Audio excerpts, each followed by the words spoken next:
This is the story of a man named Stanley. Stanley worked for a company in a big building where he was employee number 4. All of his co-workers were gone. What could it mean? Stanley decided to go to the meeting room. Perhaps he had simply missed a memo.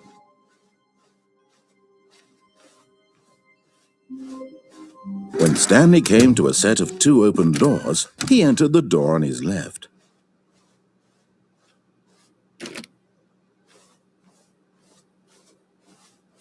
Yet there was not a single person here either. Feeling a wave of disbelief, Stanley decided to go up to his boss's office. Stanley stepped into the broom closet, but there was nothing here, so he turned around and got back on track. Coming to a staircase, Stanley walked upstairs to his boss's office.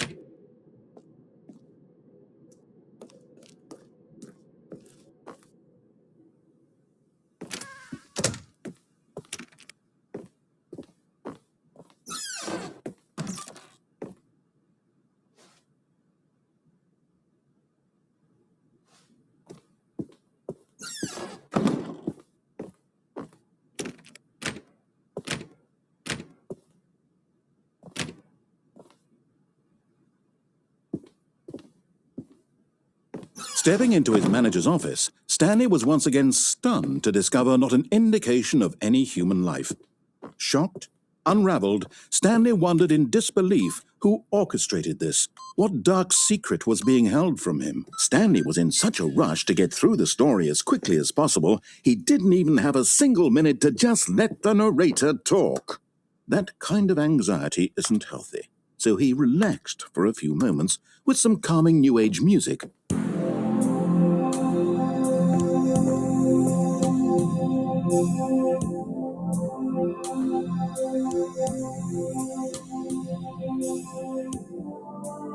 Feeling soothed and rejuvenated, Stanley calmly walked forward into the opened passageway.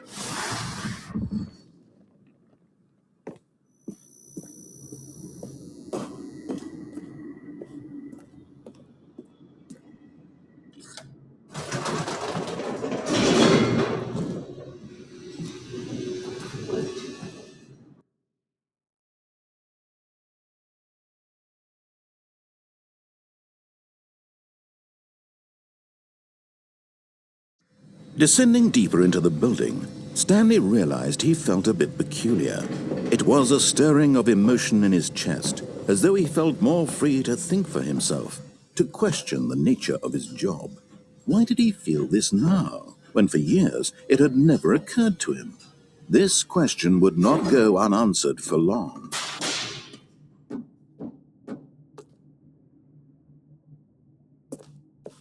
Stanley walked straight ahead through the large door that read Mind Control Facility.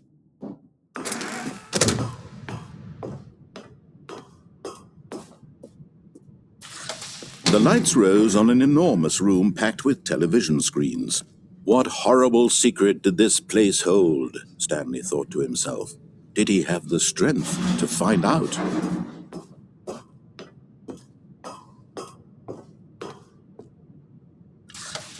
Now the monitors jumped to life, their true nature revealed. Each bore the number of an employee in the building, Stanley's co-workers. The lives of so many individuals reduced to images on a screen, and Stanley, one of them, eternally monitored in this place where freedom meant nothing. This mind control facility, it was too horrible to believe. It couldn't be true. Had Stanley really been under someone's control all this time? Was this the only reason he was happy with his boring job? That his emotions had been manipulated to accept it blindly? No, he refused to believe it. He couldn't accept it. His own life in someone else's control? Never! It was unthinkable. Wasn't it? Was it even possible? Had he truly spent his entire life utterly blind to the world? But here was the proof, the heart of the operation. Controls labeled with emotions, happy or sad or content. Walking, eating, working, all of it monitored and commanded from this very place. And as the cold reality of his past began to sink in, Stanley decided that this machinery would never again exert its terrible power over another human life. For he would dismantle the controls once and for all.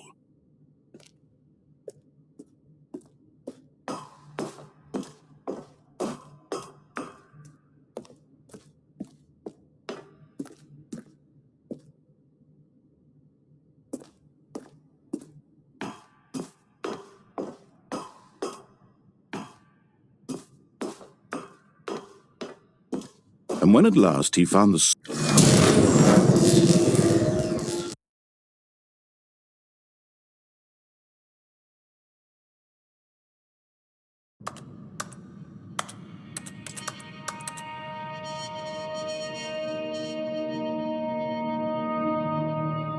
blackness and a rising chill of uncertainty. Was it over? Yes. He had won. He had defeated the machine, unshackled himself from someone else's command. Freedom was mere moments away. And yet, even as the immense door slowly opened, Stanley reflected on how many puzzles still lay unsolved. Where had his co-workers gone? How had he been freed from the machine's grasp? What other mysteries did this strange building hold? But as sunlight streamed into the chamber, he realized none of this mattered to him, for it was not knowledge or even power that he had been seeking, but happiness. Perhaps his goal had not been to understand, but to let go. No longer would anyone tell him where to go, what to do, or how to feel. Whatever life he lives, it will be his. And that was all he needed to know. It was perhaps the only thing worth knowing. Stanley stepped through the open door. Stanley felt the cool breeze upon his skin, the feeling of liberation, the immense possibility of the new path before him. This was exactly the way, right now, that things were meant to happen. And Stanley was happy.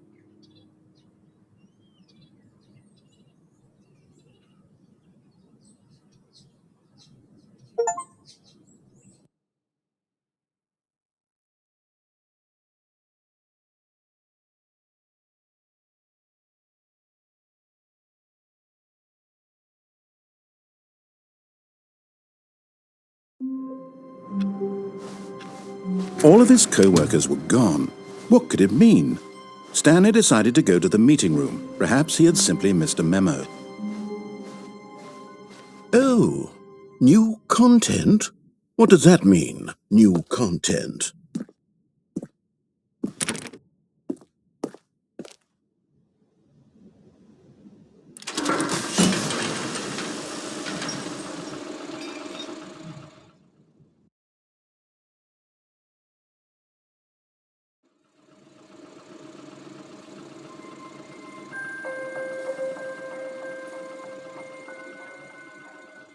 Hello, and thank you for playing the Stanley Parable Ultra Deluxe.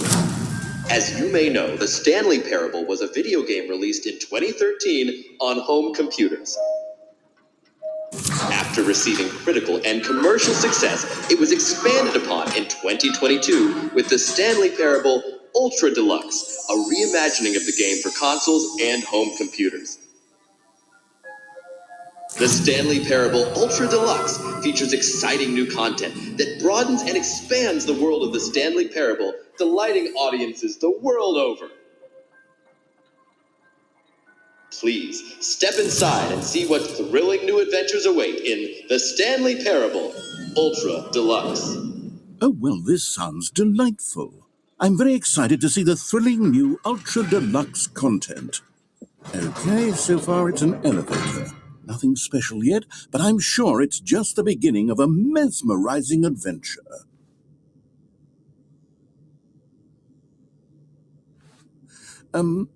Is it broken? What's going on here? Should we be moving somewhere or... Oh, there we go. All right, finally, at long last, it's on to the new content. I've never been more ready. Let's do it.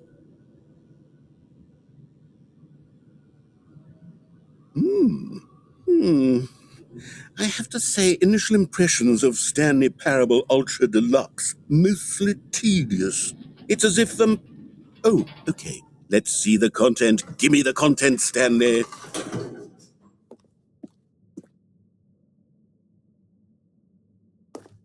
All right, let's see. It's the jump circle.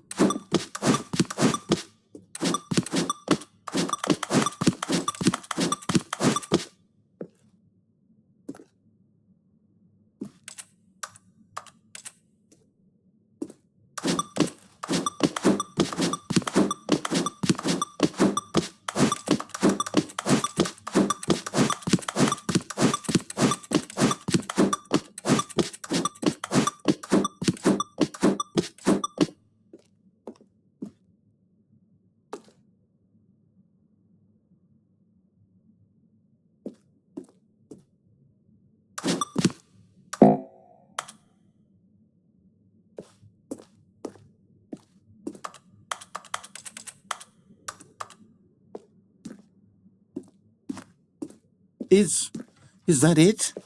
Surely that's not all the new content. There has to be something else, right? Goodness, another elevator. Stanley, I have to say, initial impressions of this game are not positive. It's just elevators and jumping. Is this what passes for exciting new content? If this is new content, then I could just read you the whole dictionary. There's 20 hours of new content right there. Hell, I could counter 30 trillion. You could put that on the box. The Stanley Parable Ultra Deluxe, now with over 1,000 hours of new content. And if... Oh, wait. There's more. Very good. Yes. I knew there had to be something else. Let's see it. I'm ready for whatever it is. That's it? Oh, you've got to be kidding me. You see, Stanley? This is what happens when greedy video game developers with no respect for their fan base rush a cheap expansion to market for no reason other than to make an easy dollar. And don't get me started on the level of craftsmanship that's gone into it. In fact, I'm looking right now at the game's achievements, and it's hard to believe one of them actually says, "Test achievement, please ignore." What quality assurance department signed off on this? I'm infuriated and I'm offended, and I intend to find these people on Twitter and hold them personally accountable. It's my fault, Stanley. I built up too much anticipation around the new content, I'm afraid. It could never have lived up to such expectations. If you're still with me, why don't we just reset the game and we'll try to get back to what the Stanley Parable is really about. No frills, no gimmicks. Just you and me having a great time together like always. What do you say, friend?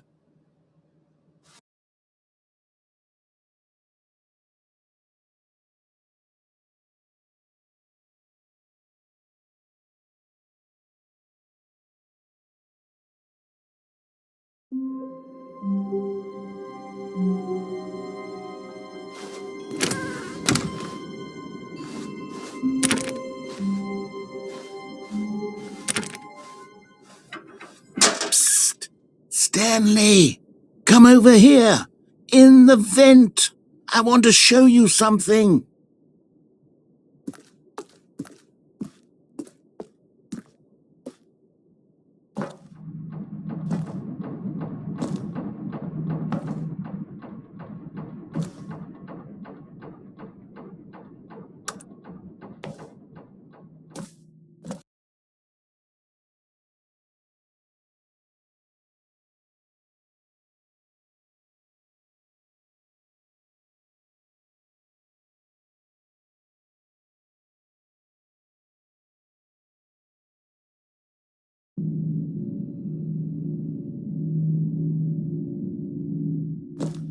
Okay, you remember how cheap and unsatisfying the new Ultra Deluxe content turned out to be? Well, it got me thinking about the past and how much better the Stanley Parable used to be. So I made something special and tucked it away here where the game's developers won't find it. Just our little secret. Take a look. I call it the Memory Zone. It's where I've been storing all my favorite memories so I can relive the peak experiences of my life whenever I want. Experiences like the launch of the Stanley Parable on PC. You see, Stanley, doesn't the Memory Zone remind you of how wonderful Stanley Parable was before it was sullied with a cheap re-release? Remember back in October of 2013 when the game originally launched? Back then, video games had integrity. Back then, it all meant something. Oh, the waste.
Je suis dans la memory zone. And over here is where I keep reviews of the Stanley Parable. Like this stunning triumph of games journalism, 10 out of 10 from Destructoid.com.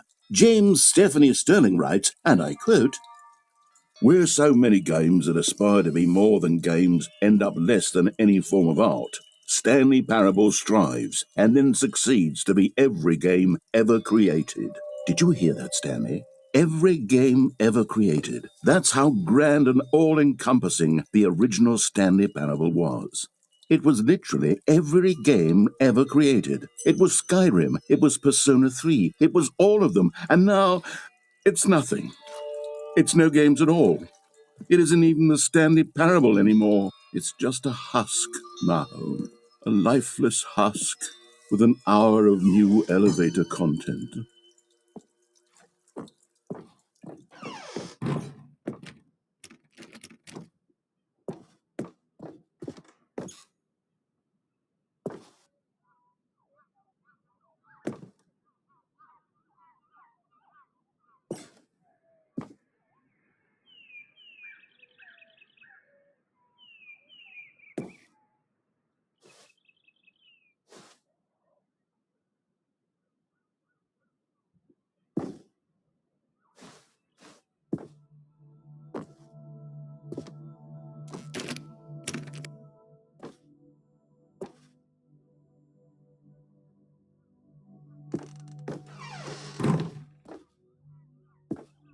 Here's another moving passage, this time from GameSpot.com.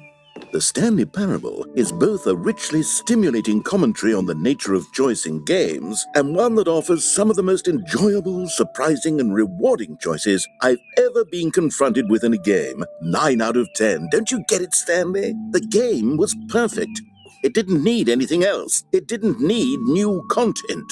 It just needed to be left alone, to spend the rest of time collecting dust in the hallowed hall of beloved video game memories.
These were simpler times, Stanley, but I wouldn't give to go back to have it all over again.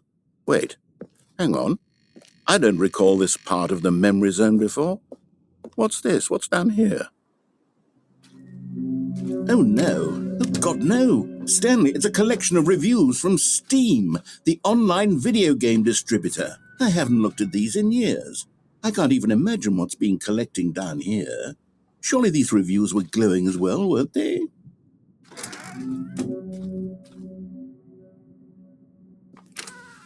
Honestly, I could not be bothered to play this game to full completion. The narrator is obnoxious and unfunny, with his humor and dialogue proving to be more irritating than entertaining. Unfunny!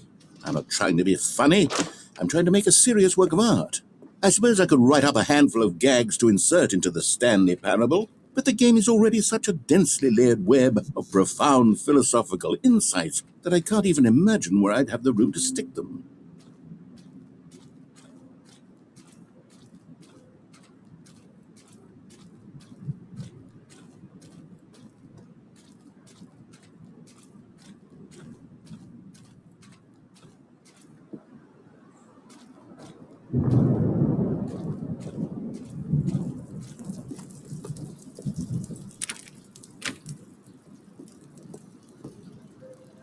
Okay, let's see what this one says. While the idea for the game is good, for someone who prefers non-linear games, this preachiness gets annoying fast. Preachy? Stanley, I'm not preachy, am I? You can tell me if I'm preachy. Honestly, you can. Oh, goodness. This is actually quite shocking for me. To be honest, I had always thought of the game's dialogue as being rather terse to begin with. You can't know how much fluff I cut from the game to get it to feel as light and airy as it... Well, I always thought it did, but maybe it wasn't. But dear, what an awful memory to have to hold on to. These black marks on my otherwise unimpeachable track record. I feel like a failure, like I let these people down. Perhaps the Stanley Parable isn't quite as sterling as I always remembered. What's this one got to say? You constantly have to stop doing anything so the narrator can catch up with his long-winded explanations of what's happening. I wish there was a skip button. A skip button? Well, yes. Yes, I think we can do that. If I'm truly too preachy, then maybe letting you skip ahead for just a moment, surely it couldn't hurt.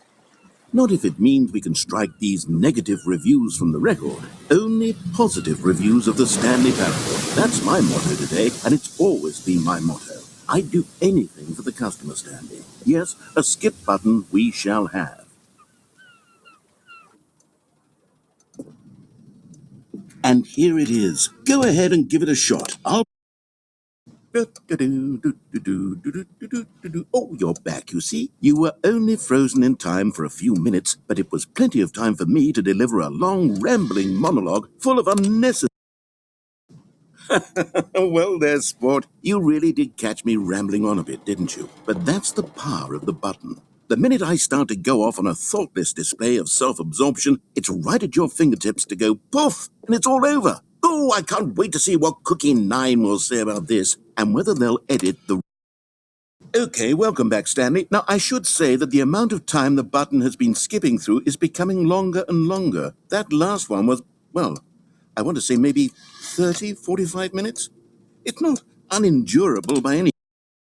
Stanley, please don't push the button again. It's been 12 hours. You've just been frozen there. I don't know why the skips are getting longer, but they're really... Oh, Stanley, you're back. You're back. Oh, my goodness. I have someone to talk to again. Stanley, I think it's been a week.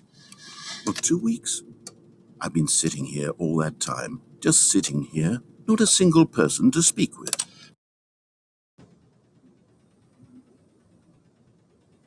Oh, hello. It's you. You're here again. Welcome.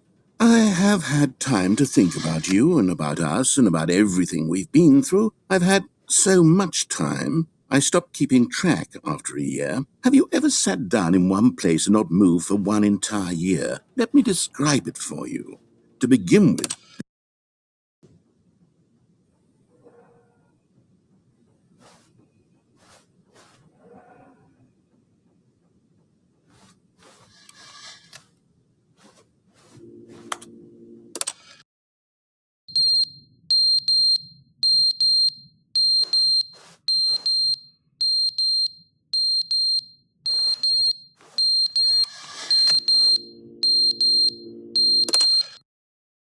but they didn't understand the game was never meant to be funny. It was meant to have a point. It was meant to speak to the human condition. But where are the jokes? Where are the jokes? They bemoaned, they screamed, they gnashed their...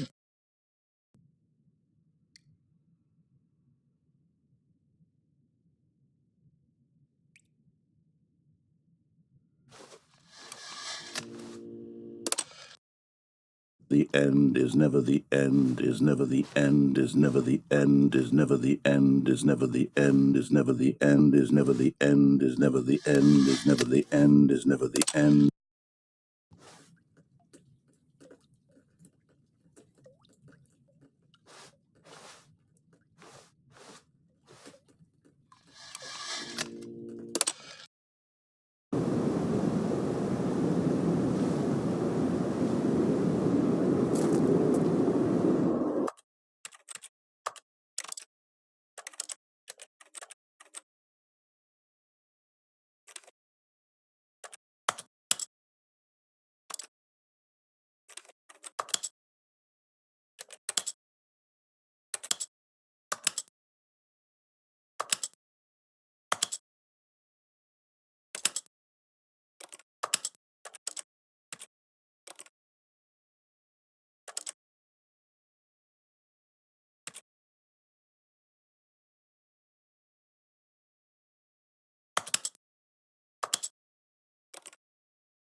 All of his co-workers were gone. What could it mean? Stanley decided to go to the meeting room. Perhaps he had simply missed a memo.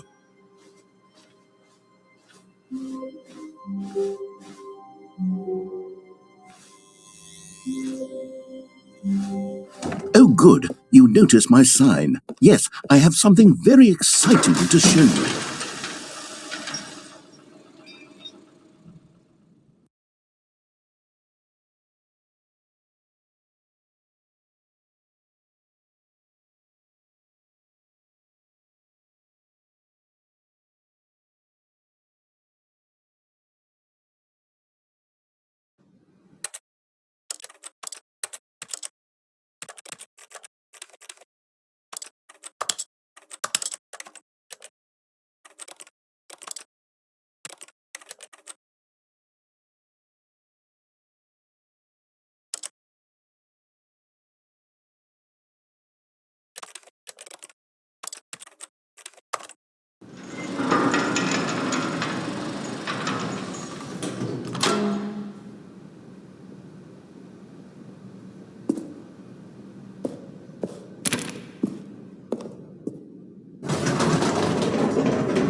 You see, Stanley, I've been reflecting on the Stanley parable and about how roundly disappointing this ultra deluxe version has turned out to be. The original Stanley parable was a landmark, and any new content for it should live up to that legacy. So forget this ultra deluxe nonsense. I say we take it one step even further. Which is why I'm very proud to announce for the first time ever the Stanley Parable 2.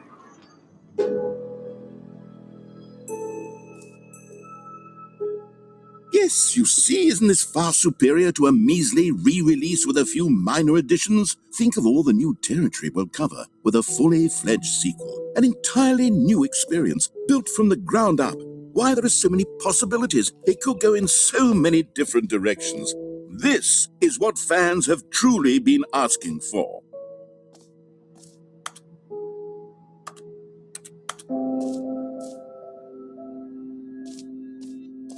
Calling it the Stanley Parable 2 is just so much catchier than Ultra Deluxe, don't you think? Ultra Deluxe? What does it even mean? But the Stanley Parable 2, now that's an artistic statement right there. It's future-oriented. It screams progress and innovation and long-term franchising potential.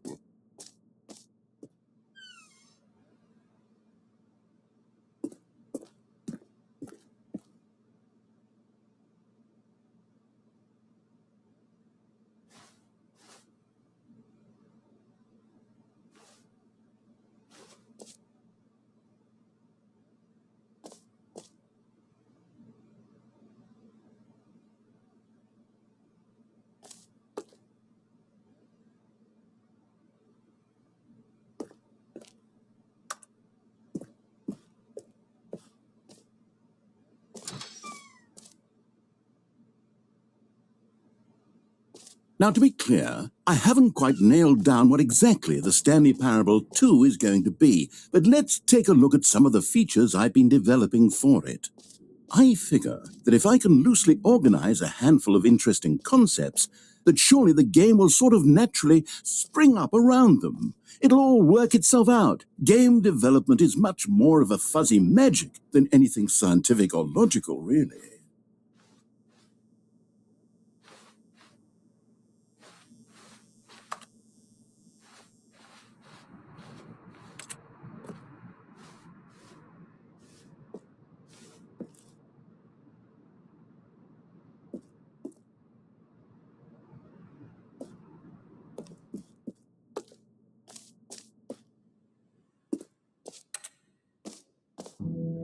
here we are. Go on, try out some of the new features.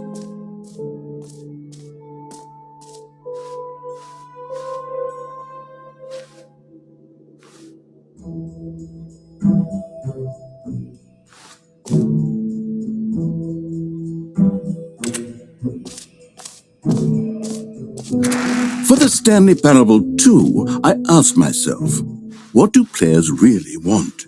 And of course, the first and most obvious answer is that they want to be individually recognized and validated as people.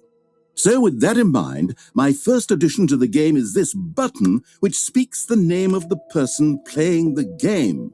Isn't that wonderful?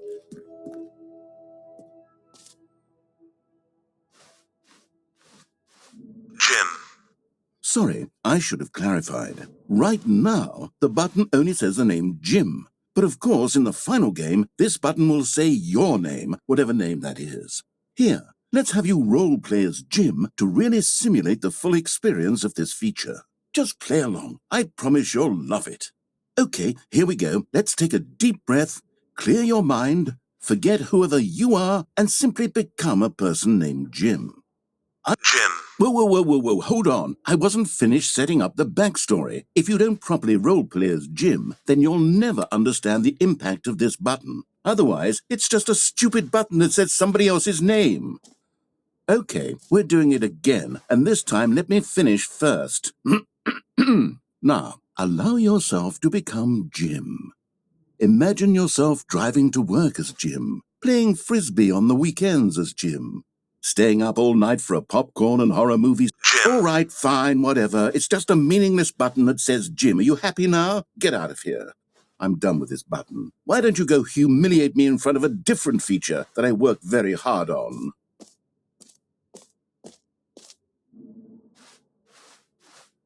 Jim. See, if you'd only played along, that would have been your name, the button says. But no. Instead, I can't even think about it. I'm taking the Jim button away. Maybe I'll only let people named Jim play the Stanley Parable 2. They would appreciate what I've created here.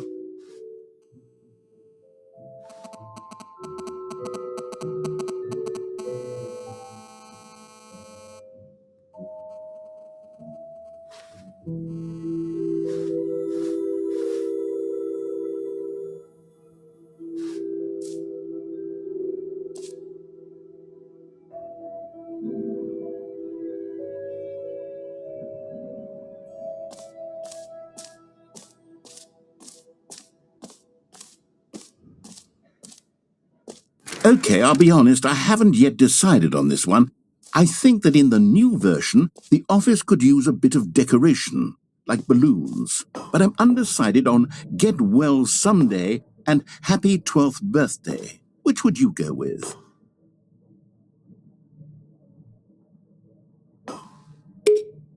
You know, sometimes when you solicit another person's opinion, it makes you realize that you knew which one you actually really wanted all along.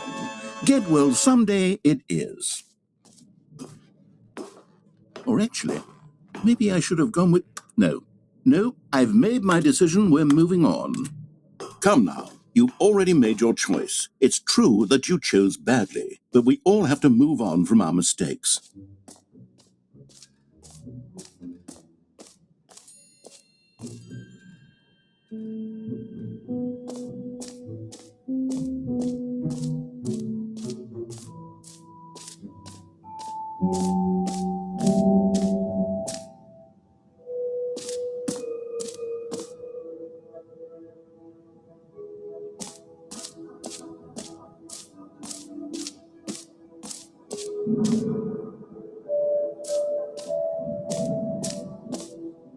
You know what? Let's bring the jump circle back for Stanley Parable 2 as well. It's a... Oh, wait. You already spent all your jumps the first time we saw the jump circle? Oh well. I suppose it can just be a nice decorative piece then.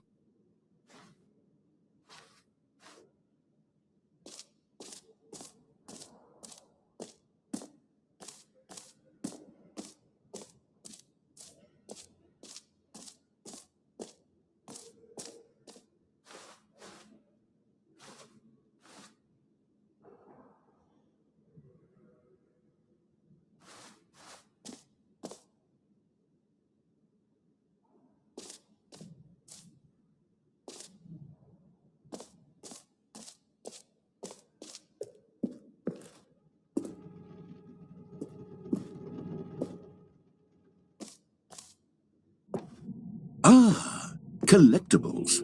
Now it's a real video game. In the Stanley Parable 2, you'll run around gathering up these miniature Stanley figurines. And what's truly innovative is that there will be no reward for collecting all of them.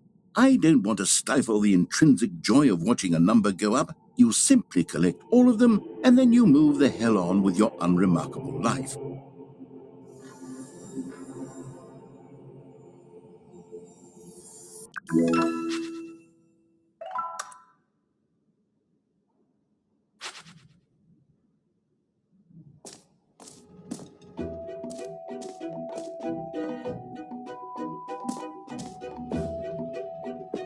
God, it really is the worst when you collect everything in a video game and then they give you a big fancy reward for it. Absolutely tragic.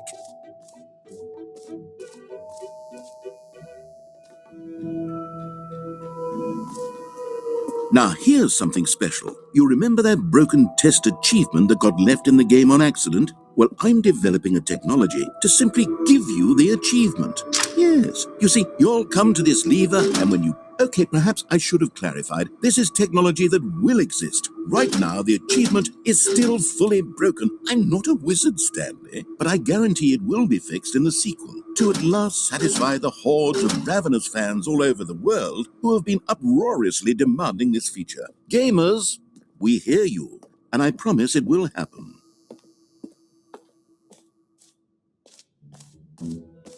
What else? What other exhibits haven't we seen yet?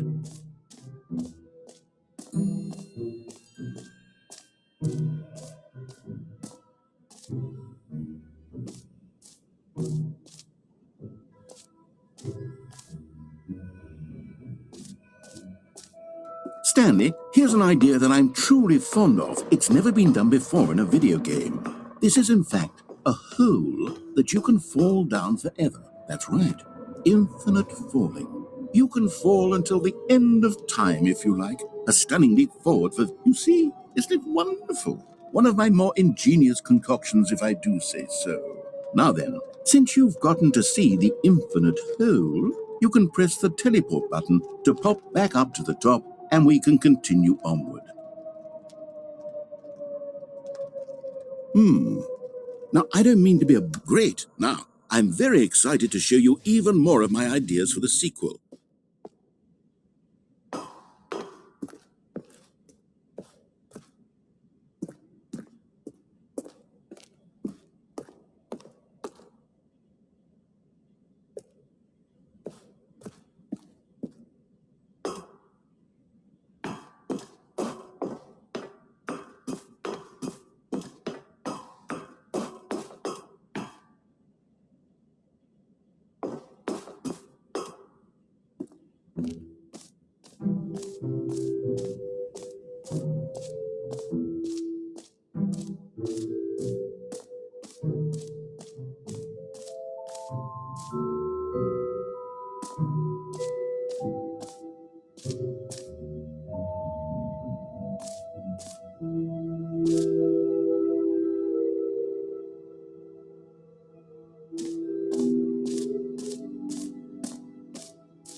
A common complaint of the Stanley Parable was that it was confusing and paradoxical, that it engendered a chaotic sense of reckless despair in those who played it. Well, I'm happy to say that after much consideration, I've engineered a clever solution to this fundamental problem with the game. It's the Stanley Parable Reassurance Bucket.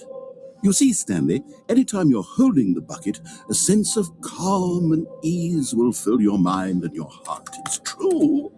as long as you hold on to the bucket, the many disorienting contradictions of the Stanley parable will feel perfectly normal and perhaps even comforting.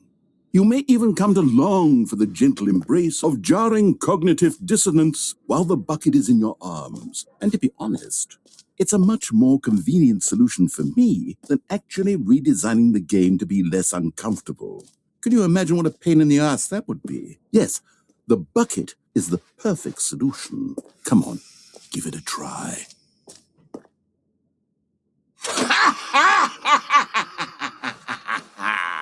Can you feel it?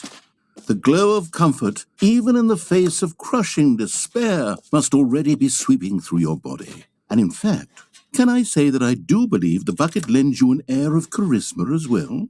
I think that just holding it has made you the slightest bit more attractive as a person. The benefits of the bucket seem to go on, don't they? All this and more await you in the Stanley Parable 2. Does anyone give out awards for most enjoyable bucket in a video game? That really should be an award if it isn't already.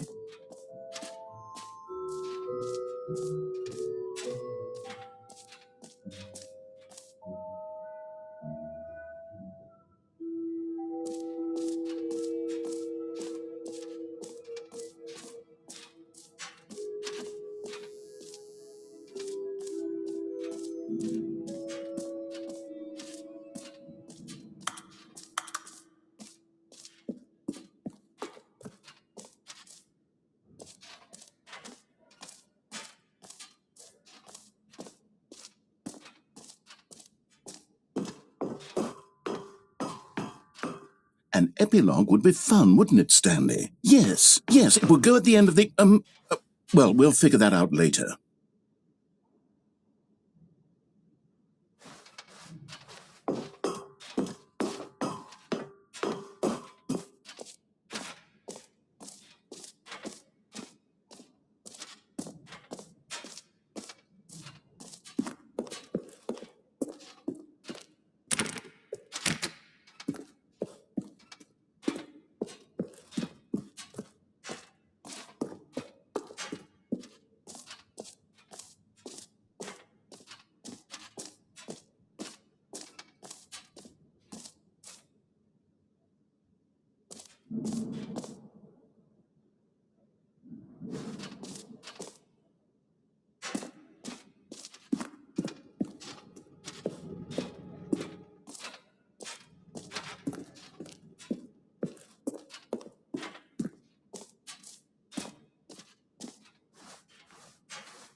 All right, have you seen everything you wanted to? Ready to move on now?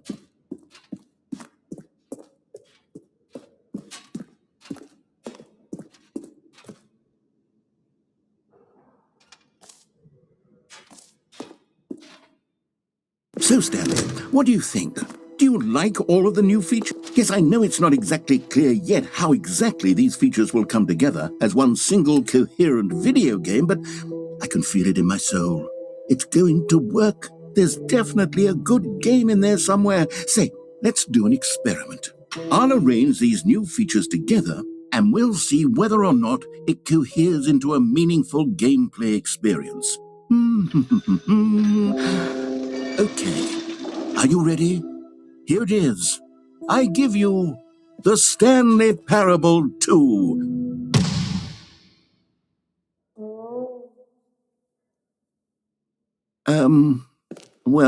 I mean, there's potential here, right? It's sort of... Okay, never mind. Hold on, let me do a different arrangement. Okay, yes, this is much better. I feel good about this. Here we go, version 2. Who am I kidding, Stanley? This isn't a coherent video game at all. It's a lot of gags. And I do very much enjoy creating gags, but they don't add up to anything. I wanted more than anything to create a sequel that would capture all the magic of the first game. I wanted fans to love it. No matter how good these gags are, they won't stand on their own. They would need the structure and the gameplay of the original. Wait, maybe that's it. I can take the original Stanley Parable and simply, well, insert a few of my new features into it. Tastefully, of course. With respect. With care for the vision and integrity of the original game. Would it possibly work? I suppose it could. But it would need a really, really tremendous title screen. A title screen that says with bold and uncompromising conviction, "This is the Stanley Parable 2. Let me see if I can whip something up. All right, perfect. Go ahead. Take a look.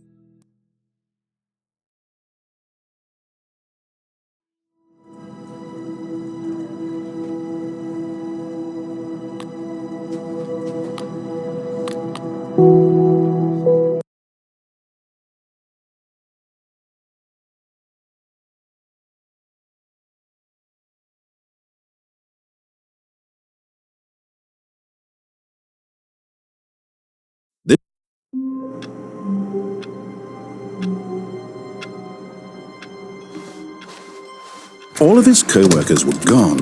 What could it mean? Stanley decided to go to the meeting room. Perhaps he had simply missed a memo. Stanley picked up the bucket.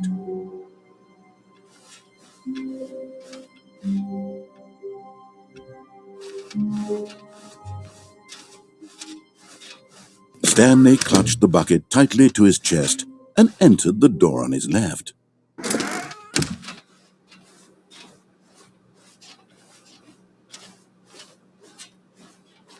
Still no one was here. Stanley needed the bucket's warmth and comfort now more than ever. Perhaps his boss's office was where he'd find... Oh, Stanley, can you feel it? The broom closet. It wants the bucket. You can feel that, can't you? The aura of jealousy. It's as clear as day. This broom closet believes it deserves the bucket. I can really feel it now. Coming to a staircase, Stanley and the bucket walked upstairs to the boss's office.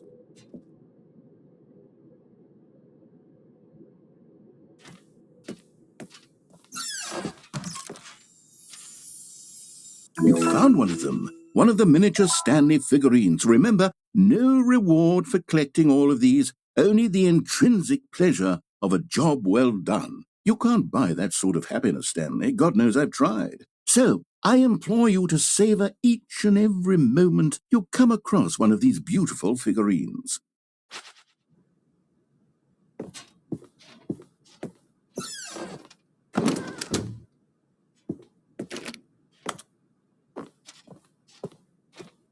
Stepping into his manager's office, Stanley was once again stunned to discover not an indication of any human life. Crushed by the weight of this, but Stanley guessed the correct code by sheer luck. Was it that the bucket knew all along? Was the bucket guiding him? Yes, this is certainly the most logical explanation. Another miniature Stanley figurine. This, there really must be a snappier name for these things. What about mini-stands? Stanley figs? What about Stanlerines? Yes, I think I like that. Another Stanlerine under your belt.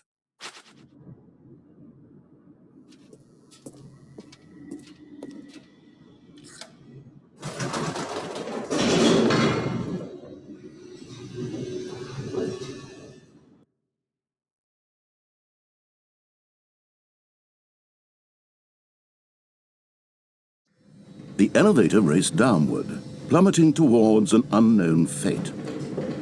It would be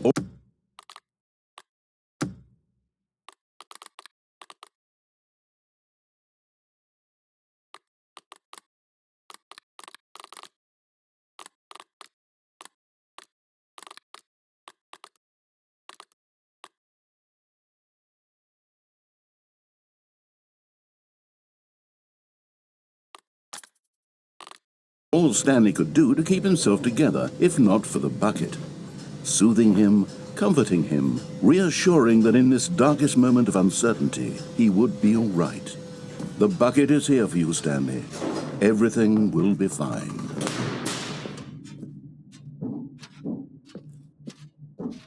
Stanley and the bucket walked straight ahead through the large door that read, mind control for... Although this passageway had the word escape written on it, the truth was that at the end of this hall, Stanley and the bucket would both meet a violent death. The door behind them was not shut. Stanley and the bucket still had every opportunity to turn around and get back on track. At this point, Stanley and the bucket were knowingly walking forward into a very painful death for each of them.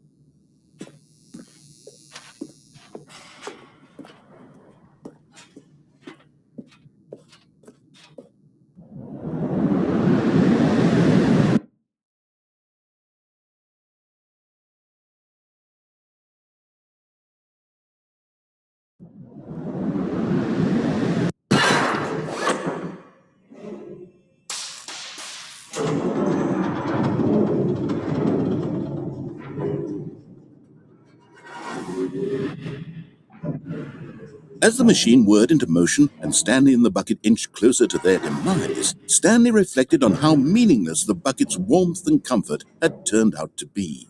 To be sure, it puts the mind and the soul at ease to embrace the bucket, but what use is a sense of ease when you're about to be crushed to death? This is what Stanley thought to himself, and he sort of kicked himself for wasting so much time carrying a bucket everywhere. Farewell, Stanley.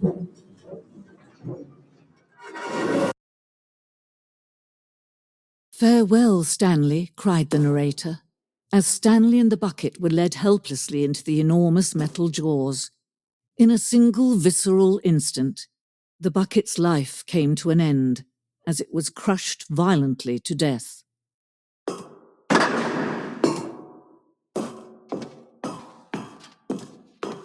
It was a shame, the death of such a magnificent bucket. It's true that all buckets are radiant in their own way, but this one stood above the rest. It was a glorious bucket to behold.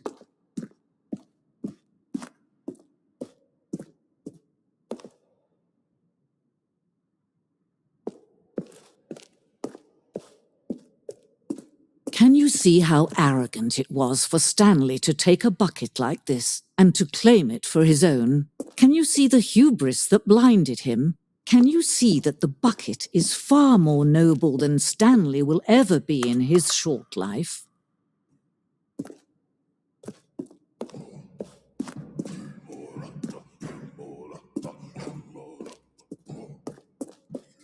No man can own a bucket, and certainly not a bucket as dazzling to behold as this one. It is man who should kneel before the bucket.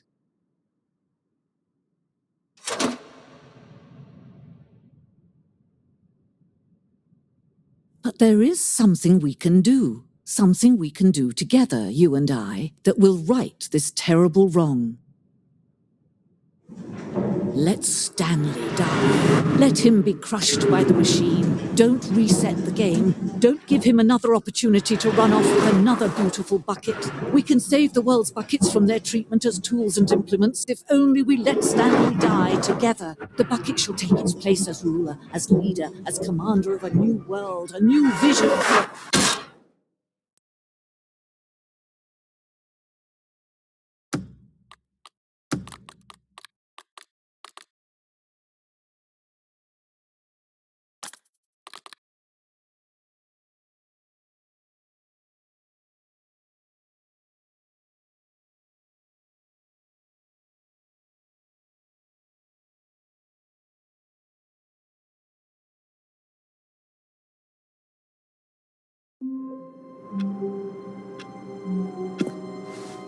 All of his co-workers were gone.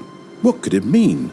Stanley decided to go to the meeting room. Perhaps he had simply missed a memo. Stanley lifted the bucket into his arms, and a wave of comfort rushed over him. Stanley clutched the bucket tightly to his chest and entered the door on his left.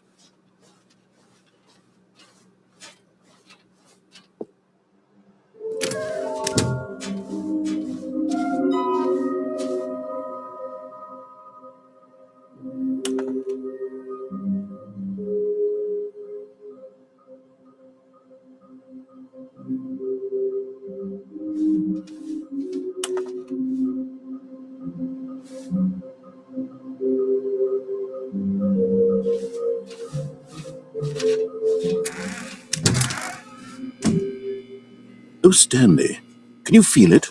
The broom closet. It wants the bucket. Coming to a staircase, Stanley and the bucket walked upstairs to the boss's office. Okay, I'm going back to the name of these little Stanley figurines, and now I'm torn between Stanlerines and Figlies. What do you think, Stanley? What name better encapsulates the intrinsic sense of happiness that you get from seeing a small number in the corner of your screen go up by 1? Let me sit on it. I'm sure it will come to me.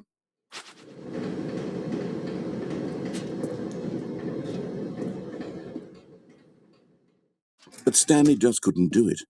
He considered the possibility of facing his boss, admitting he had left his post during work hours. He might be fired for that.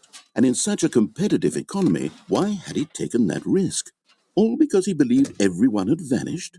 His boss would think he was crazy. And then something occurred to Stanley. Maybe, he thought to himself, maybe I am crazy. He looked down at the bucket in his arms. Am I crazy? He asked the bucket. The bucket returned his gaze, but said nothing at all. That's strange, Stanley thought. Usually the bucket is a source of guidance and wisdom for me in difficult times such as these. He held the bucket close, yet felt none of its familiar reassurance and comfort. And that's when Stanley realized, this isn't my bucket. It's just a normal, everyday bucket. Someone else's bucket, perhaps. How did I end up with someone else's bucket? This is all terribly wrong. Surely no good would come from this. Who knows what sorts of bizarre hallucinations Stanley might experience without the psychologically grounding presence of his bucket. And indeed, now he noticed that the rooms were repeating, which was, of course, very odd. And now he felt himself floating off the ground. Oh, gracious, he exclaimed. Without my bucket, I've gone truly mad. Where is it? I must find it. Far off in the distance now, he heard it, calling to him. Stanley! Stanley, it's me, the bucket. Could it truly be? He rushed forward from room to room, passing by one bucket after the next. None of them were his. None of them were his special bucket. Come to me, Stanley. Find me.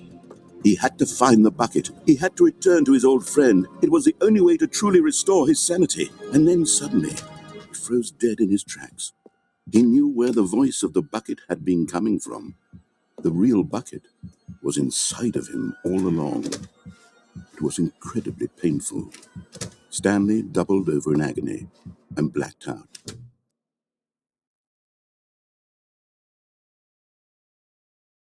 This is the story of a woman named Mariella. Mariella woke up on a day like any other. She arose, got dressed, picked up her bucket of comfort and security, and walked to her place of work. But on this particular day, her walk was interrupted by the body of a man who had stumbled through town, talking and screaming to himself, and then collapsed dead on the sidewalk. Right away, she knew what the problem was. This man had no bucket.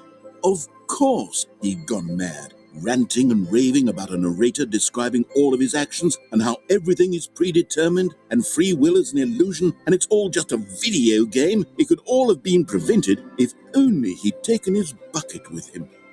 Perhaps he didn't even realize he'd forgotten his bucket at home in the first place. How cruel the world can be, Mariella thought, and she hugged her own bucket even tighter. But of course, she had no time for this.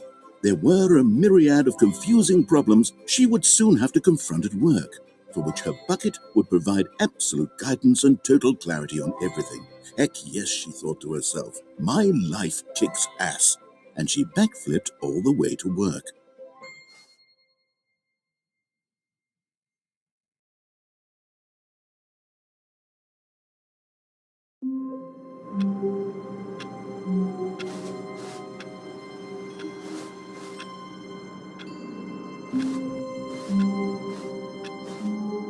All of his co-workers were gone.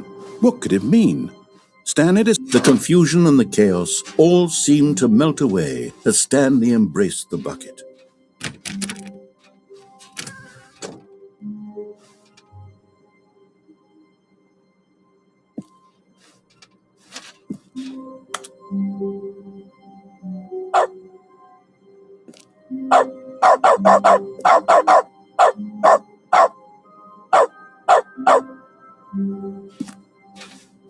Stanley pressed the bucket upon every little thing in the office.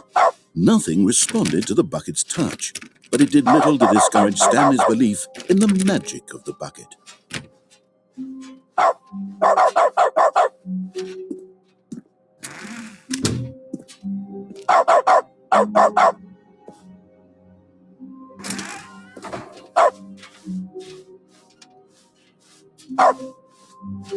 Stanley clutched the bucket tightly to his chest and entered the door on his left. This was not the correct way to the meeting room, but Stanley had felt the bucket calling to him, telling him that the employee lounge was simply the place to be.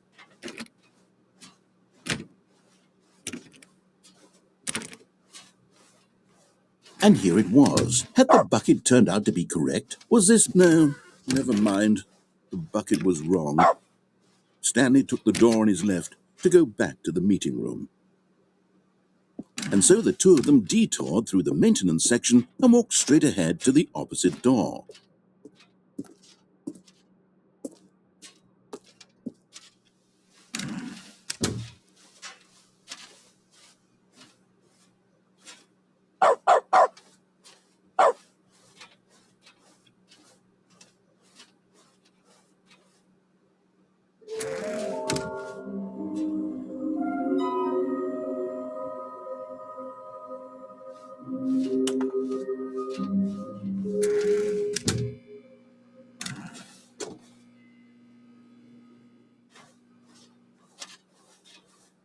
Coming to a staircase, Stanley and the bucket walked upstairs to the boss's office.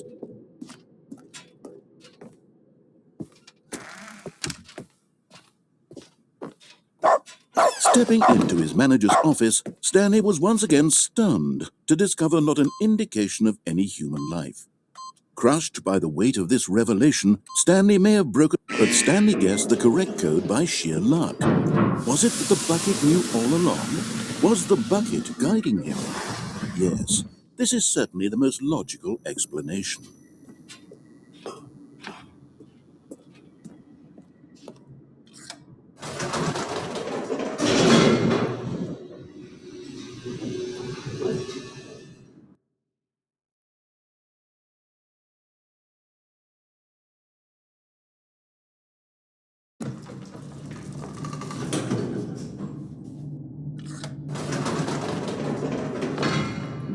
Wait, Stanley said to the bucket. Can we go back up?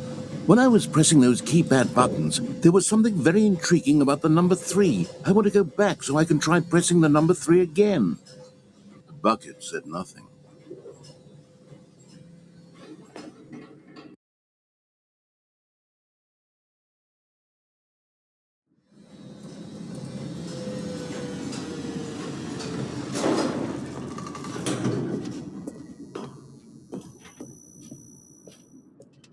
Here we are, said Stanley. Now I'm going to try out that number 3 button. He took the bucket over to the keypad and began absolutely slamming on the number 3 over and over and over.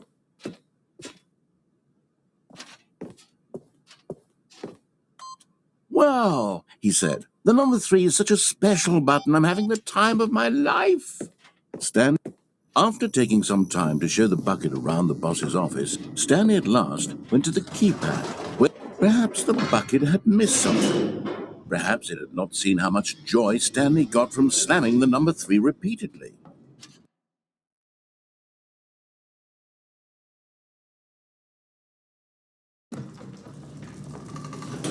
A hint of regret nagged in the back of Stanley's mind. Stanley and the bucket walked straight ahead through the large door that read, Mind Control Facility.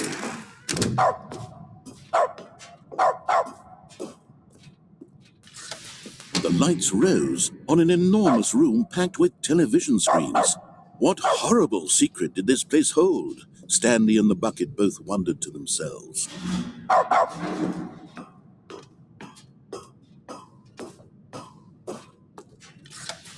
The monitors jumped to life, and Stanley nearly dropped the bucket in shock. Everyone in the office was being videotaped, monitored like guinea pigs. The bucket had never seen anything like this, and it very nearly burst into tears as Stanley cradled it gently, reassuring it that everything would be fine.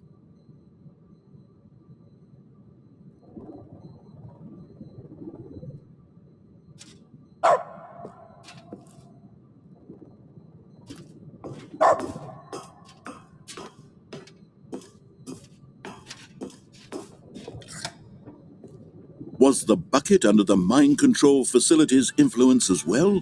Had the bucket been told to do things it didn't wish to do? What kinds of things does a bucket want to do or not want to do in the first place? These questions raced furiously in Stanley's feeble mind. No! He screamed into the bucket. He couldn't accept it. His own life in someone else's control? Never! He squeezed the bucket tighter. His one friend in the entire world. At this point, he could trust no one except... No! He screamed into the... But just as Stanley was about to proceed further into the mind-control facility, he tripped and fell over the railing and into the dark void below. Thankfully, he fell directly onto the bucket, which safely cushioned his fall. Now, what to do next, Stanley wondered. Stanley and the bucket could find no way out of this enormous pit, and so eventually they decided that the best thing to do would be to simply get comfortable down here. So they set up a little couch and relaxed. It really wasn't so bad down here, a bit cold perhaps. After some time had gone by, they installed a few shelves as well, and a sort of kitchenette that was useful for when the bucket was craving paninis. But it wasn't until the rugs and the standing lamps came in that it really started to feel like a home. In fact, after some time, Stanley realized that it had been ages since he had even thought of the mind control facility at all. He'd never gotten to fully explore what was up there, never been able to unearth the many mysteries of the mind control facility. This lack of closure began to eat at him. Soon he was dwelling on his regrets, and the state of their home slowly decayed as Stanley became withdrawn and neglected the cleaning. It unsettled the bucket deeply. Stanley wasn't usually like this. The bucket tried to reach out to him again and again, but to no avail. All Stanley could think about, all he could talk about, was going back, doing it over again, staying on the path. It was a mistake to leave the path. It was a mistake. It was a mistake. I need to do what the narrator says. I need to see the true ending. This made no sense at all to the bucket, which was simply trying to live its life down here as comfortably as possible. Yet Stanley was inconsolable. This isn't an ending. This is just a hole in the ground. The bucket sighed. True, it wasn't an ending. But it's where we happen to be. And maybe, possibly, if we accept the reality of things, maybe this will become an ending eventually.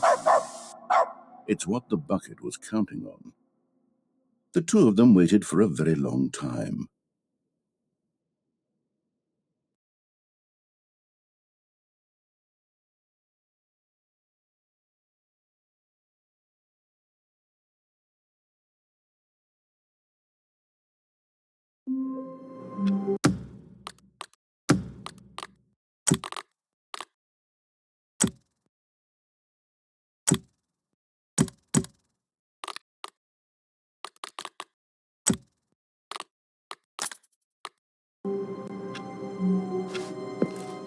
All of his co-workers were gone.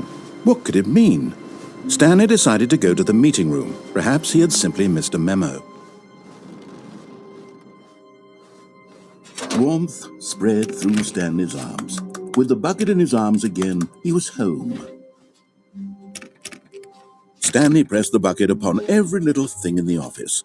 Nothing responded to the bucket's touch, but it did little to discourage Stanley's belief in the magic of the bucket. Stanley clutched the bucket tightly to his chest. This was not the correct way to the meeting room, but Stanley had felt the bucket calling to him, telling him that the employee lounge was simply the place to be. And here it was. Had the bucket turned out to be correct? Was it? No, never mind. The bucket was wrong. Stanley took the door on his left to go back to the meeting room. No, said the bucket. don't go to the meeting room. Go somewhere else. The cargo lift, yes. Go there. Go to the cargo lift.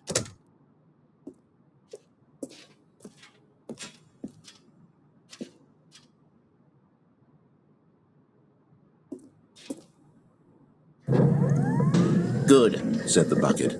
Now ride the lift all the way to... But Stanley feared that any path he walked might lead to the separation of himself and the bucket, his dearest friend. So he threw himself to his death, that they might die in one another's arms. How deeply touching.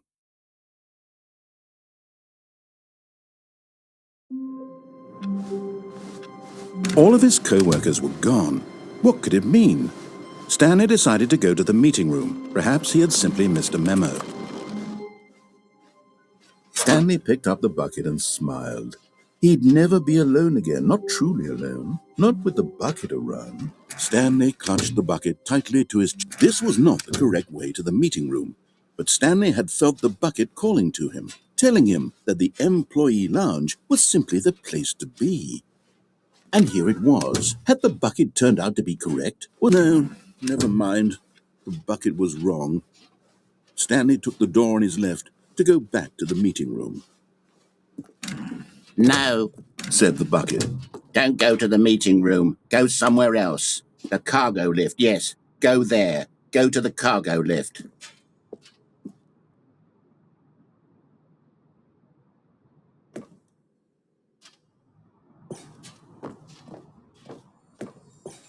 You're getting close now, Stanley. You've nearly gotten all of the Figler and Marines. Very soon, you'll collect the last one, and then the first number will equal the second number, and that will be it. We'll be different people by then. Different in the sense that we used to have none of them, and now we have them all. You can't go back to when you had no Figler and Marines. None of us can.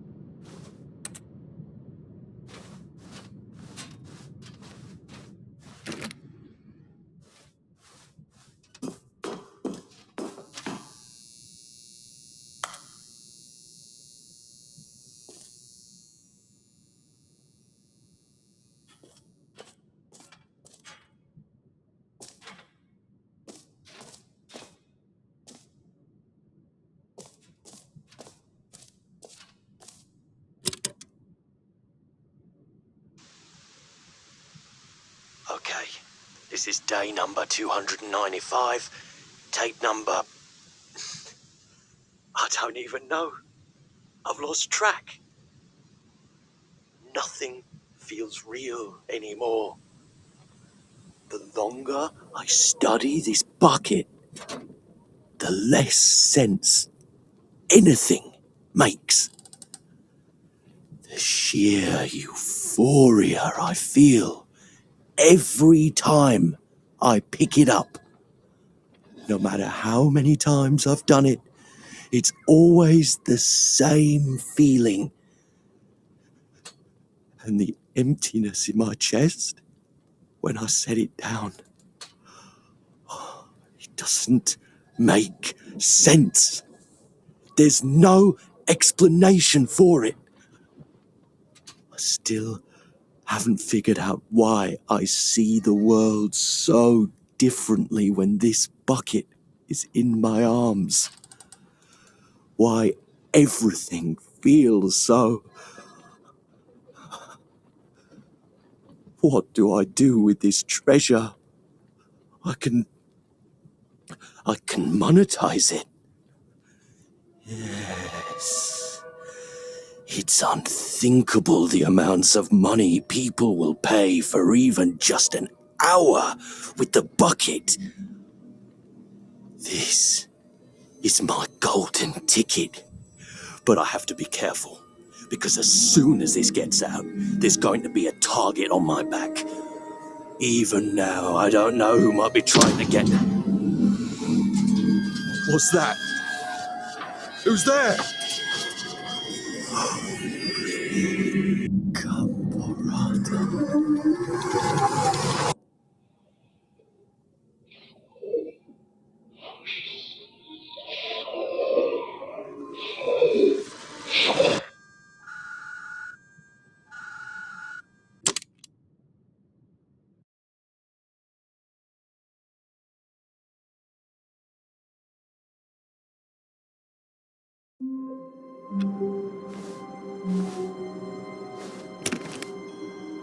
All of his co-workers were gone. What could it mean? Stanley decided to go to the meeting room. Perhaps he had simply missed a memo.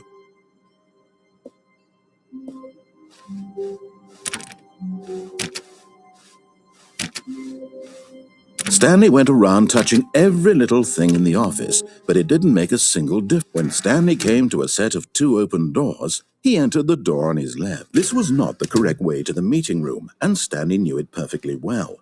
Perhaps he wanted to stop by the employee lounge first, just to admire it. Standing now in this incredible room, Stanley but eager to get back to business, Stanley took the first open door on his left. Stanley was so bad at following directions, it's incredible he wasn't fired years ago. Look, Stanley, I think perhaps we've gotten off on the wrong foot here. I'm not your enemy, really, I'm not. I realize that investing your trust in someone else can be difficult, but the fact is that the story has been about nothing but you all this time. There's someone you've been neglecting, Stanley. Someone you've forgotten about. Please, stop trying to make every decision by yourself. Now, I'm not asking for me. This is it, Stanley. Your chance to redeem yourself. To put your work aside. To let her back into your life. She's been waiting.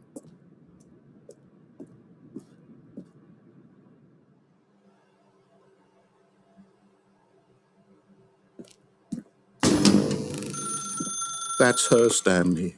You need to be the one to do this.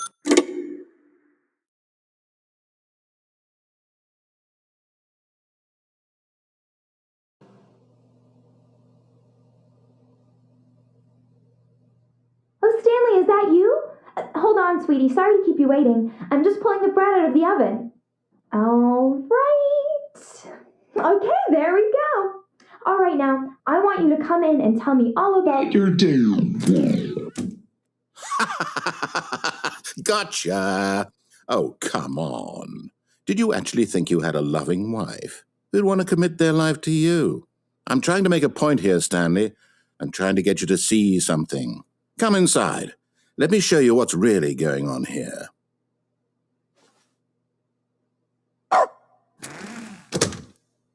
This is a very sad story about the death of a man named Stanley.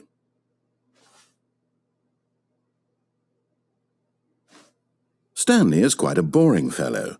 He has a job that demands nothing of him, and every button that he pushes is a reminder of the inconsequential nature of his existence. Look at him there, pushing buttons, doing exactly what he's told to do. Now he's pushing a button. Now he's eating lunch. Now he's going home. Now he's coming back to work. One might even feel sorry for him, except that he's chosen this life.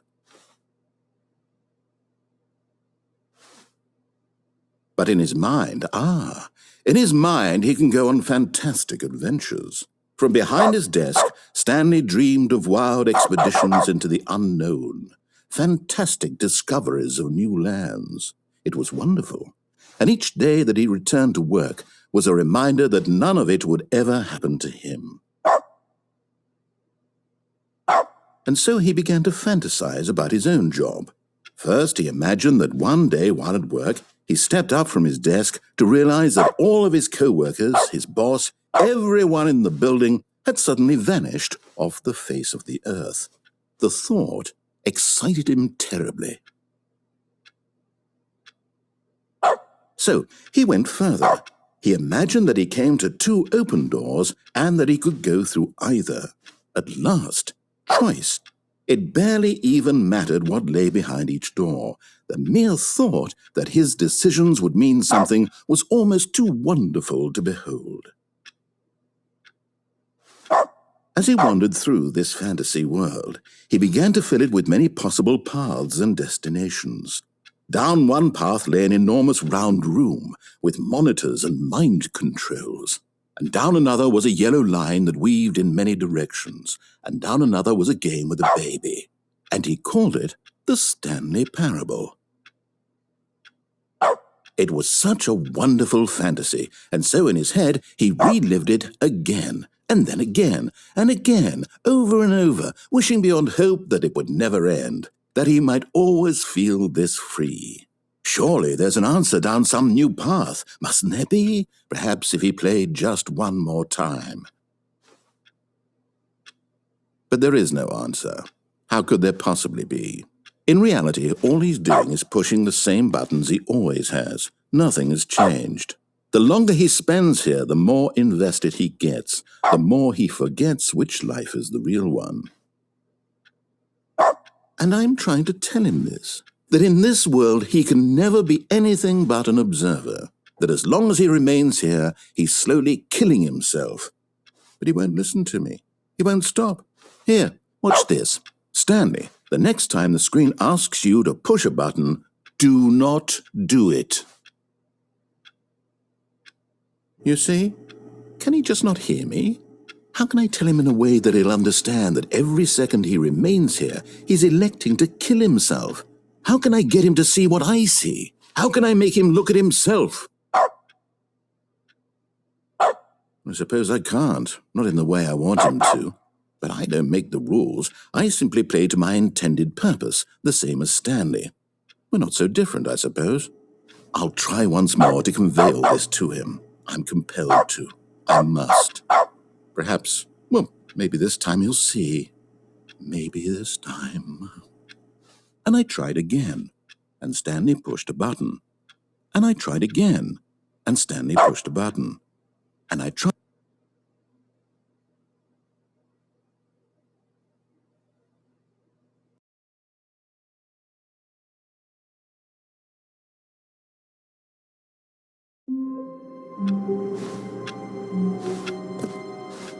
Even now, Stanley's office was a distant memory. What did it look like? There was a computer, perhaps, and a painting. Was it a painting or a photo? He could no longer recall.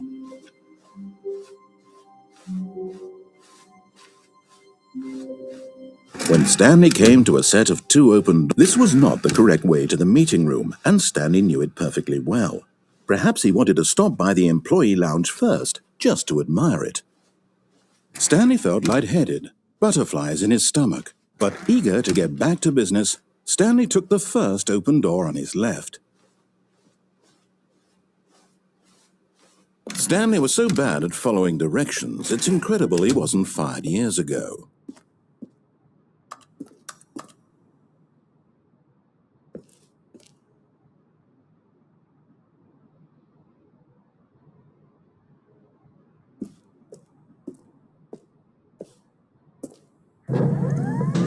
Oh, well, look who's got cold feet. Sorry to break it to you, Stanley, but that lift isn't coming back.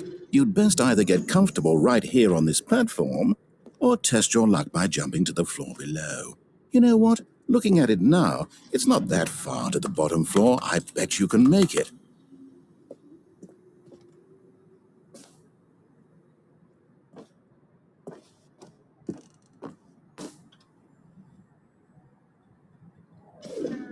Whoops. Looks like I was wrong. How clumsy of me.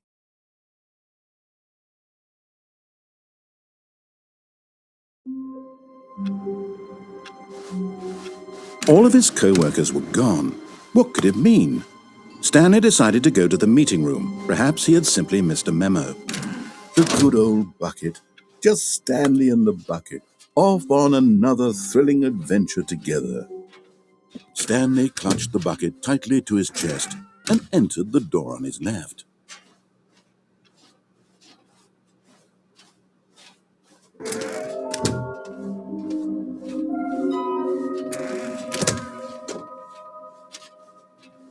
Coming to a staircase, Stanley and the bucket walked upstairs to the boss's office.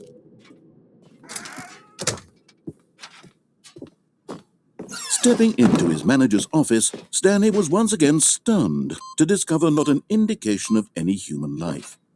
Crushed by the weight of this revelation, Stanley may have broken, but Stanley guessed the correct code by sheer luck. Was it that the bucket knew all along? Was the bucket guiding him? Yes, this is certainly the most logical explanation.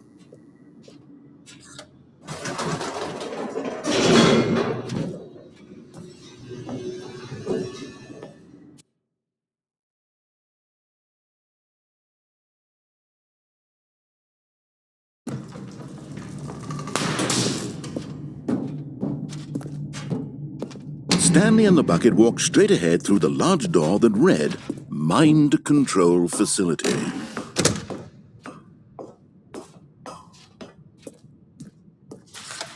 The lights rose on an enormous room packed with television screens. What horrible secret did this place hold? Stanley and the bucket both wondered to themselves.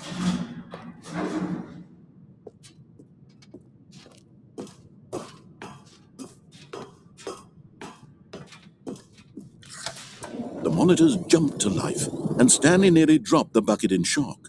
Everyone in the office was being videotaped, monitored like guinea pigs.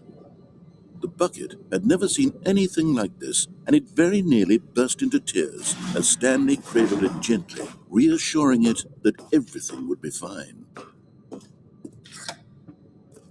Was the bucket under the mind control facility's influence as well? Had the bucket been told to do things it didn't wish to do? What kinds of things does a bucket want to do or not want to do in the first place? These questions raced furiously in Stanley's feeble mind. No! He screamed into the bucket. He couldn't accept it. His own life in someone else's control? Never! He squeezed the bucket tighter. His one friend in the entire world. At this point, he could trust no one except for the bucket. But here was the proof. The heart of the operation. Controls labeled with emotions, happy or sad or content. Walking, eating, working, all of it monitored and commanded from this very place.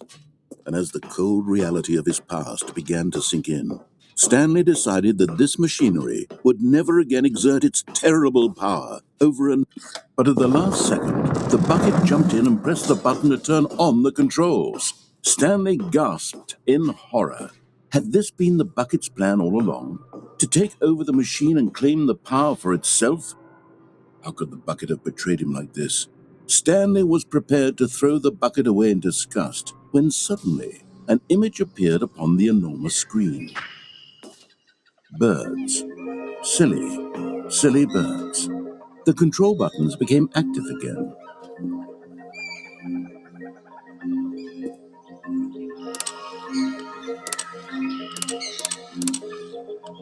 Stanley flipped through one video of silly birds after another, and then it dawned on him. This wasn't a mind control facility at all. It was a facility for monitoring and surveilling silly birds all over the world. The mind controls were only a facade to disguise its true intentions. Had the bucket known this all along? Stanley marveled at the metal genius in his hands, the one who had pointed him towards this incredible discovery. Stanley and the bucket never found freedom because they spent the rest of their lives here in this place, flipping through live streams of the silliest birds imaginable. Of all the possible paths his life could have taken, this one was surely the best. And Stanley was happy.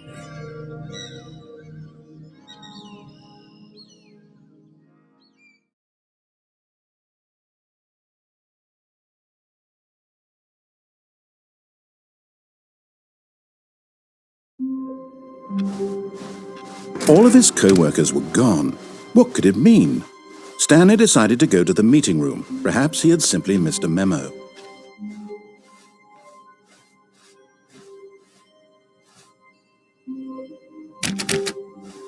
When Stanley came to a set of 2 open doors, he entered the door on his left.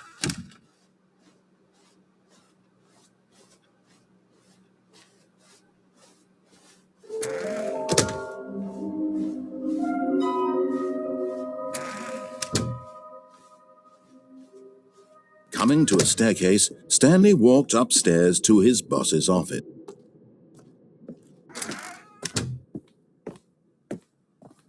Okay, I think we all know the drill by now. Blah, blah, blah. Dark secrets, the keypad. Stanley pushes some buttons. Oh, hey, look, it's a new passageway. Quelle surprise.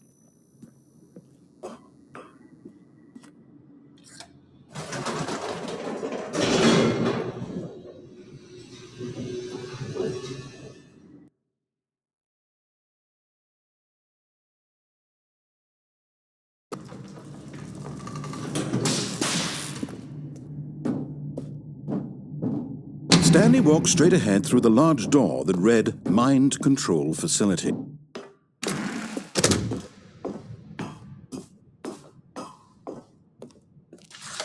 The lights rose on an enormous room packed with television screens. What horrible secret did this place hold? Stanley thought to himself. Did he have the strength to find out?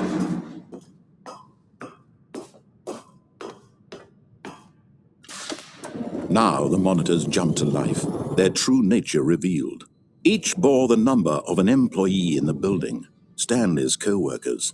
The lives of so many individuals reduced to images on a screen, and Stanley, one of them, eternally monitored in this place where freedom meant nothing. This mind control facility, it was too horrible to believe. It couldn't be true. Had Stanley really been under someone's control all this time? Was this the only reason he was happy with his boring job? That his emotions had been manipulated to accept it blindly? No, he refused to believe it. He couldn't accept it. His own life in someone else's control? Never! It was unthinkable. Wasn't it? Was it even possible? Had he truly spent his entire life utterly blind to the world?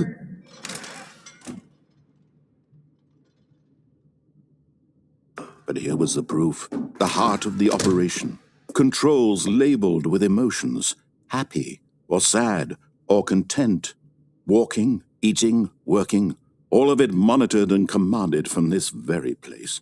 And as the cold reality of his past began to sink in, Stanley decided that this machinery would never again exert its terrible power over another human life. For he would dismantle the controls once and for all.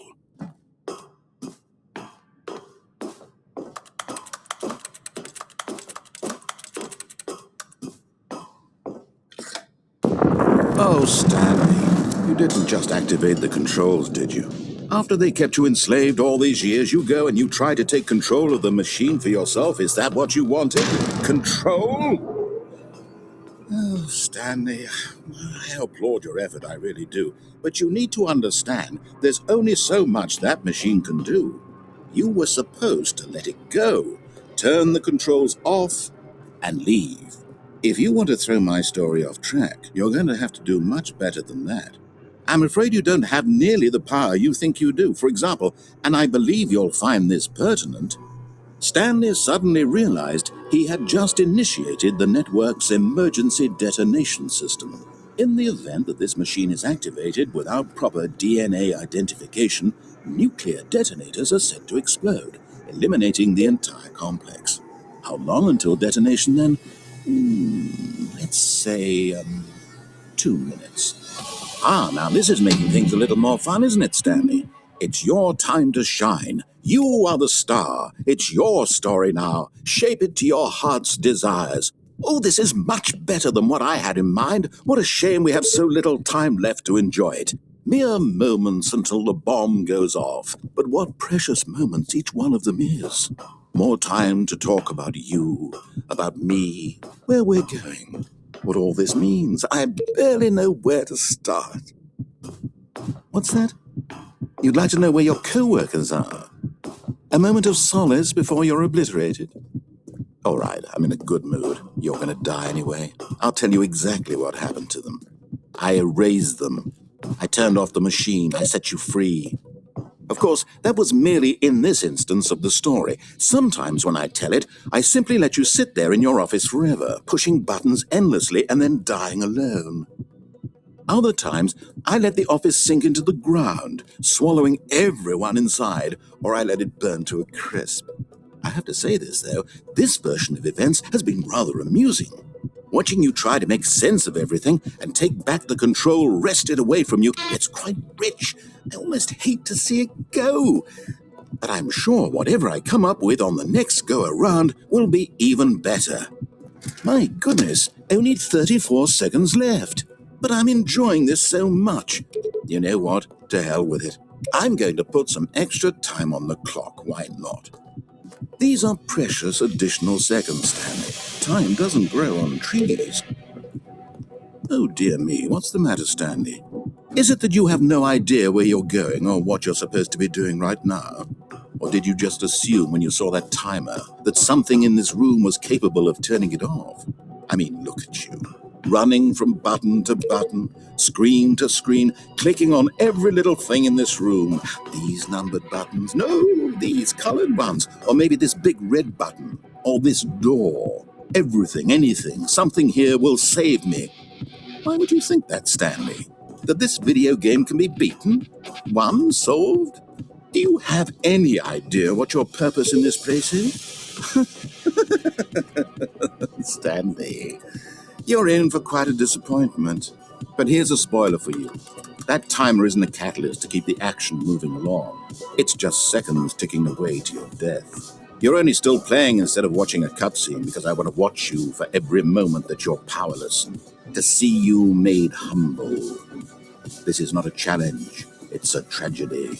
You wanted to control this world, that's fine. But I'm going to destroy it first, so you can't. Take a look at the clock, Stanley. That's 30 seconds you have left to struggle. 30 seconds until a big boom and then nothing. No ending here, just you being blown to pieces. Will you cling desperately to your frail life, or will you let it go peacefully? Another choice? Make it count. Or don't. It's all the same to me, all a part of the joke. And believe me, I will be laughing at every second of your inevitable life from the moment we fade in until the moment I say, happily ever after.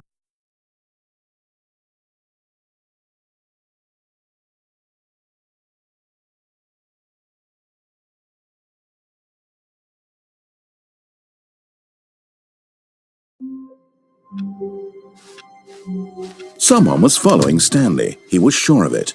If he checked over his shoulder now, he would surely catch them. It was only a matter of time. Where are we going today? The bucket asked. Stanley just smiled. Anywhere they went together would be perfectly fine with him. Stanley clutched the bucket tightly to his chest and entered the door on his left.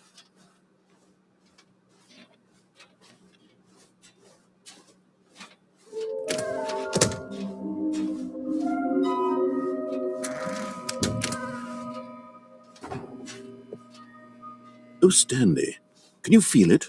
The broom closet. It was coming to a staircase. Stanley and the bucket walked upstairs to the boss's office.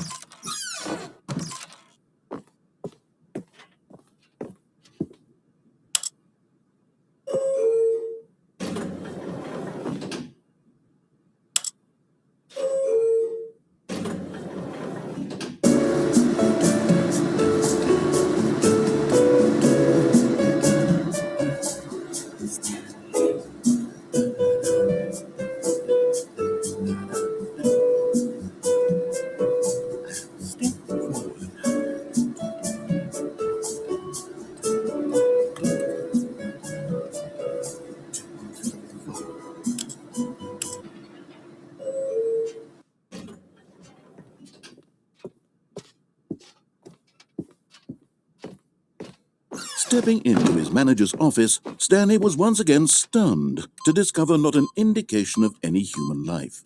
But Stanley guessed the correct code by sheer luck. Was it that the bucket knew all along? Was the bucket guiding him? Yes, this is certainly the most logical explanation.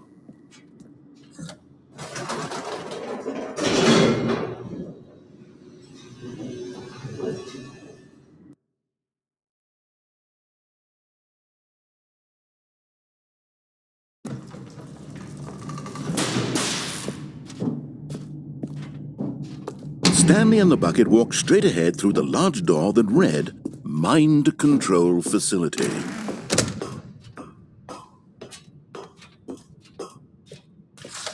The lights rose on an enormous room packed with television screens.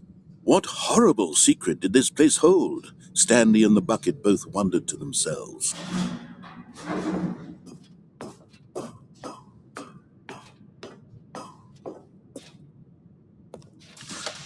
The The monitors jumped to life, and Stanley nearly dropped the bucket in shock. Everyone in the office was being videotaped, monitored like guinea pigs. The bucket had never seen anything like this, and it very nearly burst into tears as Stanley cradled it gently, reassuring it that everything would be fine. Was the bucket under the mind control facility's influence as well? Had the bucket been told to do things it didn't wish to do? What kinds of things does a bucket want to do or not want to do in the first place? These questions raced furiously in Stanley's feeble mind. No! He screamed into the bucket. He couldn't accept it. His own life in someone else's control, never! He squeezed the bucket tighter. His one friend in the entire world. At this point, he could trust no one except for the bucket. But here was the proof. The heart of the operation. Controls labeled with emotions, happy or sad or content. Walking, eating, working, all of it monitored and commanded from this very place. And as the cold reality of his past began to sink in, Stanley decided that this machine...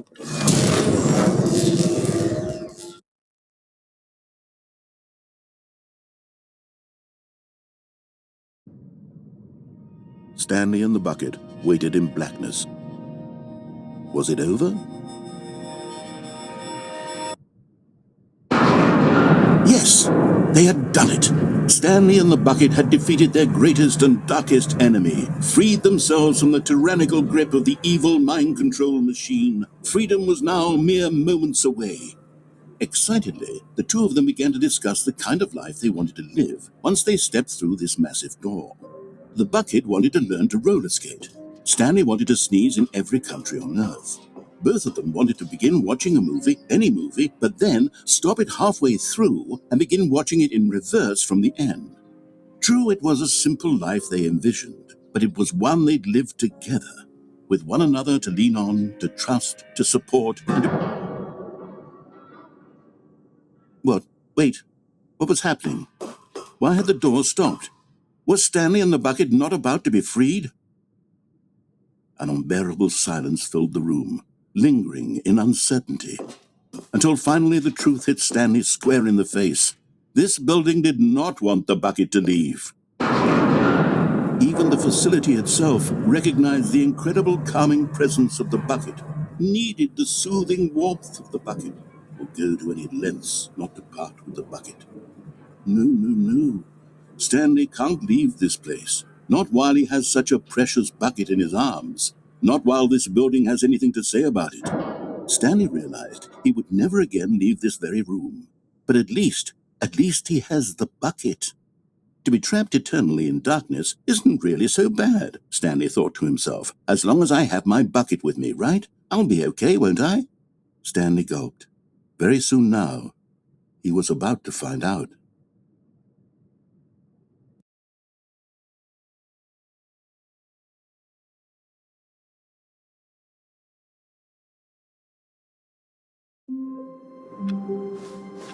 Stanley decided to go to the meeting room to check on his...